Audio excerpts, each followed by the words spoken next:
Սիրելի հայրենակիցներ, մենք իհարկե կարծում էինք, որ այսօր շատ ավելի մարդաշատ պետք է լինի, եղանակն էլ մեզ թույլ տվեց այդպիսի բան հույս ունենալ։ Բայց միևնույն է, ես հասկանում եմ, որ հիմա տասնյակ հազարավորները նստած իրենց տանը, դիվաններին, այսպես ասած, հետևում են այս ամենին, կարծելով, որ մենք իրենց փոխարեն պետք է այդ հարցերը լուծենք, որը բոլորիս առջև ծառացած է։ Ես ուզում եի ընդհանրապես բոլորին հարց տալ, այդ բոլորդ իսկապես շատ ուրախ եք եւ շնորհակալ եք, որ Նիկոլը շարունակում է կառավարել, որ չեք ուզում դուրս գալ պայքարի եւ ներկայացնել ձեր բոլոր պահանջները։ Որովհետեւ այս պահին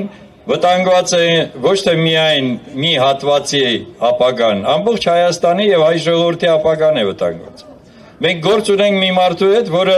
ընդհանրապես չի ուզում ազգային ապագան տեսնի եւ ընդհանրապես չի ուզում, որ պետությունը գոյություն ունենա։ Սա փաստ է, որովհետեւ իրար հետևից այնպիսի քայլեր է անում, որի համար ամոթ է կրում։ Տեսեք, Ալիևի բերանը լեզու դրեց մի անգամ, ասեց Արցախը Ադրբեջան է եւ տեսեք ինչ հետևանքներ մենք ունեցանք։ Հայաստանը դարձավ ագրեսոր, Հայաստանը դարձավ օկուպանտ, Հայաստանը դարձավ գող։ Որովհետեւ Ալիևը մեզ ասում է, որ դուք այնտեղ իմ տարածքում օգտագործել եք 30 տարի իմ ուրեմն հանքերի հարստությունը, մնացած բոլոր հնարավոր ուրեմն միջոցները եւ հիմա ինչ է անում, ամբողջ Արցախը քանդում է։ Ստեփանակերտում իրար հետևից շենքեր են քանդվում, գերեզմանոցներ է վերացնում։ Այդ մեր չեմ խոսում մեր հոգևոր հարստության մասին, այն հուշարձանների, որը որ մեր բոլորիս պարծանքն է եղել։ Մենք այս ամենը հանգիստ ընդունում ենք։ Ստացվում է, որ անպայման պետք է ինչ-որ մի ուրիշ երևույթ առաջ գա, որպեսզի հայ ժողովուրդը այս թմբիրից դուրս գա։ Եթե այդ ամենը շարունակվի, Ալիևը արդեն պահանջելու է նաև Երևանը, եւ ինքը պահանջում է դա, եւ շարունակելու է նաև արդեն թուրք-ադրբեջանական այդ տանդեմը անել այն չոր իրենք վաղուց ուզում են անել, դա միավորումն է, միավորում Հայաստանի հաշվին։ Եվ այս պարագայում ես կարծում եմ, որ քաղաքական ուժերը նույնպես պետք է շատ շահագրգիռ լինեին, կապ չունի ով է հրավիրել այսօրվա հանրահավաքը։ Պետք է բոլորը լինեն, որպեսզի մենք կարողանանք միասնական հարցերը լուծենք։ Տեսեք, ինչ է ստացվում, մենք գտնում ենք, որ եթե կա ոչ ստանդարտ, այսպես ասած, գործողություն, մենք պատրաստ ենք մասնակից լինելու։ Մենք առաջարկում ենք նաև այդ հանրաքվե, ինչու ենք մենք այդ գաղափարը ձեզ հիմա ուզում ներկայացնել։ 200,000 ստորագրություն հավաքելու դեպքում մենք գեներացնելու ենք այն շարժը, որը անհրաժեշտ է այսօր։ Այսինքն ամբողջ հանրապետությունով մեկ, եթե մեր ժողովուրդը արդեն լծվի այդ աշխատանքին եւ մենք բոլոր քաղաքական ուժերը, որոնք հայտարարում են, որ իրենք ընդդիմություն են, այս հարցում միասնական լինեն, ես կարծում եմ, որ մենք շատ ավելի արագ կլուծենք այդ խնդիրը, քան այն ձևով, որ մենք հիմա պատկերացնում ենք որոշակի փողոցային պայքար։ Որովհետեւ այդ դեպքում ժողովուրդը ինքը կհավատա իր ուժերին, երբ որ ինքը տեսնի, որ միայնակ չի, տասնյակ չի, հազարավոր մարդիկ են, որոնք նույն գաղափար կրողն են, նույն ժողովուրդն է, որը որ պահանջ ունի եւ այդ պահանջը պետք է իրականացնի միասնաբար։ Դրա համար մենք հիմա առաջարկը շատ հստակ է, որ այդպիսի հանրաքվե, վստահության հանրաքվե, բայց դա պետք է դառնա անվստահության հանրաքվե, որովհետեւ այդ պարագայում կրկնում եմ մեկ ամսվա ընթացքում, եթե բոլոր քաղաքական ուժերը դա միասին անեն, շատ հանգիստ այդ ստորագրահավաքը կիրականացվի։ Մենք այդպիսի փորձ ունենք, մեր կուսակցությունը դեռ 93 թվականին այդպիսի ստորագրահավաք արեց այն ժամանակվա իշխանության նախագահի դեմ։ Եվ հավատացնում եմ, որ ժողովուրդը, որը հասկանում է, որ ինչից պետք է ազատվի, ինչ արհավիրք է իրեն սպասում, ինքը գալիս է ընդառաջ այդպիսի։ Դրա համար այսօրվա մենք այս իրազեկման հանրահավաքը, ասենք այսպես, նվիրեցինք միայն 1-2 հարցերին, չնայած մենք կարող էինք ձեզ ասել, թե իրար հետևից ինչ է արել այս անձը, այս երևույթը, եւ ինչ է պատրաստվում անել։ Ամենահասարակ բանը ես իրոք չեմ կարողանում հասկանամ, կա այդպիսի մի հայ տղամարդ, որը համաձայնվեր հիմա իր տեղը լիներ, երբ որ Ալիևը ամեն անգամ իրենից բան է պահանջում, ինքն էլ ոնց որ ստրուկ իրականացնում է։ Կա այդպիսի տղամարդ այստեղ, որը որ ասի, որ դու պետք է այս քայլ անես, պետք է հրաժարվես անկախության հռչակագրից, դու պետք է հրաժարվես ուրեմն անկախության ընդհանրապես գաղափարից։ Ես անուններն էլ արդեն չես իմանում, որ մեկին տաս։ Մեկն ասեց, թե եթե մենք զիջում ենք մեր ինքնիշխանությունը, ուրեմն Ադրբեջանն էլ է զիջում իր ինքնիշխանությունը։ Այդ որտեղ եք տեսել, որ նա ուզում է զիջի ձեզ իր ինքնիշխանությունը, սուվերենությունը, որտեղ եք տեսել։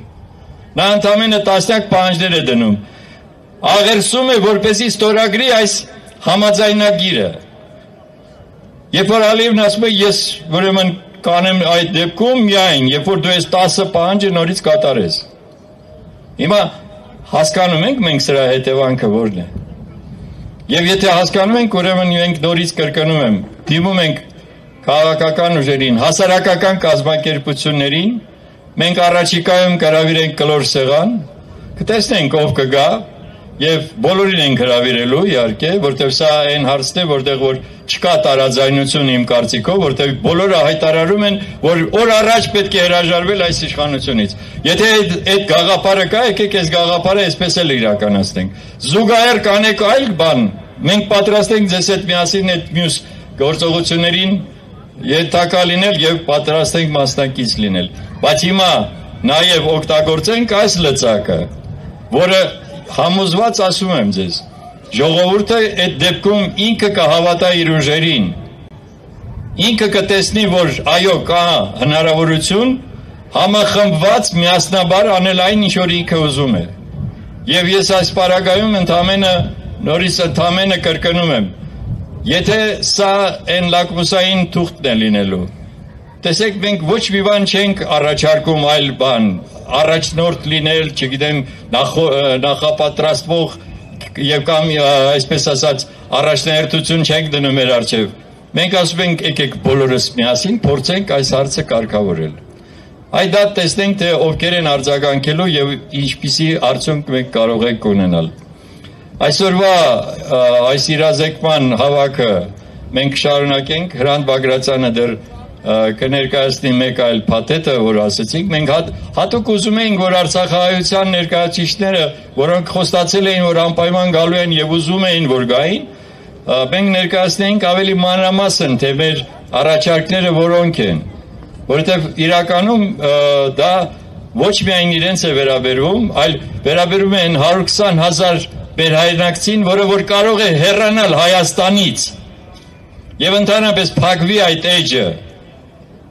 Եվ հետո բացի դրանից, եթե մենք չկարողանանք իրենց պահպանենք Հայաստանի Հանրապետությունում, կնշանակի, որ մենք ընդհանրապես հայերին արդեն այլևս դնում ենք հարցականի տակ, բոլոր ազգային ամբողջ մեր բոլոր հարցերը դնում ենք հարցականի տակ։ Դրա համար մենք առաջարկում ենք եւ գիտենք, որ եթե մենք լինեինք այդ իրականացնողները, այդ ամբողջը կարելի էր անել։ Միայն մի փաստ եմ ուզում ընդամենը հիշատակեմ, մնացածը կասվի։ Հարցում էինք արել այս կառավարությանը, ասում էինք ստացել եք միջազգային օգնություն Արցախահայության համար, որոշ հաշվարկներով 220 միլիոնից ավել դոլար։ Հարցում ենք անում, ասում ենք ինչ եք արել այդ գումարը։ Մինչև այսօր պատասխան չենք ստացել։ Այսինքն օգտագործել եք որտեղ, ինչի համար։ Հաշվետվություն տվեք, որպեսզի ժողովուրդը դա իմանա։ 10 միլիարդ դոլարով ավելացել է պետական պարտքը։ Որևէ մեկը կարող է բացատրել, ուր է գնացել այդ գումարը։ Ինչ են արել այդ գումարի հետ։ Ինչ օգուտ է բերել Հայաստանի Հանրապետությանը այդ 10 միլիարդ դոլարը։ Եվ ընդհանրապես որևէ մի բնակավար, որևէ մի ուղղություն, արդյունաբերական ուղղություն, գիտատեխնիկական ուղղություն զարգացել է դրա հաշվին։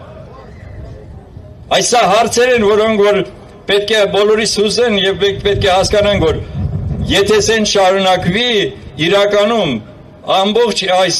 ժողովուրդը ցավոք սրտի, բացի մեր էլիտայից, որը այստեղ հավաքված է, սպառող է դառնում։ ընդամենը սպառող, այսինքն իրեն այսօրվա օրվա հացը, որ ինքը ունի, արդեն դրանով բավարարված է, գնաց ռեստորանում հաց կերավ, թե տանը հաց կերավ, դա իրան բավարարում է, սենց ազգ չի լինում, ժողովուրդ ջան, ազգը պետք է ունենա իր գաղափարախոսությունը, ազգը պետք է ունենա իր կամքը իրականացնելու իր իղձերը, սա մասին է հիմնական խոսքը, դրա համար առաջիկայում ենք իհարկե ձեզ տեղյակ կպահենք այն ամբողջ քայլերի վերաբերյալ, որով ենք իրականացնենք եւ առաջիկայում նաեւ կհրավիրենք այդ կլոր սեղանը, որը որ տեսնենք ինչպիսի համաձայնության են գալիս եւ ինչպիսի գործողություններ են անում եւ անպայման կներկայացնենք մեր հանրության այս որոշումները կամ առաջարկների իրականացումը։ Հիմա ձայնը տալիս եմ Հրանտ Բագրատյանին, շարունակենք